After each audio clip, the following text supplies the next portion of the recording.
मेरा नाम मोइज़ आमिर है और मैं रावलपिंडी का रिहायशी हूँ। मैं डेंटिंग और पेंटिंग का काम करता हूँ। वैसे मैं मैकेनिकल काम भी थोड़ा बहुत जानता हूँ और मुझे इस काम में काफ़ी अर्सा हो चुका है। मेरा काम बहुत मेहनत वाला है और मैं अपना काम पूरी ईमानदारी और दिल से करता हूँ। बाज़ औक़ात मेरे काम में बहुत सी मुश्किलें, टेंशन, परेशानी आ जाती है, लेकिन मेरा ईमान मेरे खुदा पर है।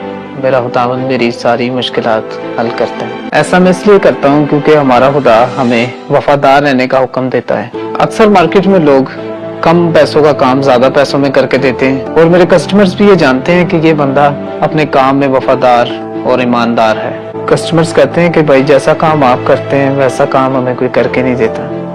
और मैं आज खुदावंद का बहुत शुक्रगुजार हूँ कि खुदावंद ने मुझे इतनी इज्जत बख्शी, और ये शायद इसलिए कि मैंने कभी अपने काम में फ्रॉड नहीं किया और मैंने अपने काम को कभी बोझ नहीं समझा। अगर मैं लोगों का काम सही तरीके से नहीं करके दूंगा तो वो लोग मुझसे काम नहीं करवाएंगे और मेरा खुदा भी मुझसे नाराज हो जाएगा। पाक कलाम में लिखा है कि तुम बेईमानी तरीके से रोटी मत कमाओ, बल्कि लिखा है कि मेहनत से जमा करने वाली दौलत हमेशा बढ़ती रहेगी। अब मुझे पता है कि परेशानियां आती रहती हैं, लेकिन क्या ये दुरुस्त है कि हम जिंदा खुदा को मानने वाले उनमें परेशान हो जाएं? आज मैं लोगों को बताना चाहता हूँ कि खुदावंद हमारी रहनुमाई करता है। जब हम उसके साथ वक्त गुजारते हैं और जब हम उससे दुआ करते हैं तो वो रास्ते खोलता है।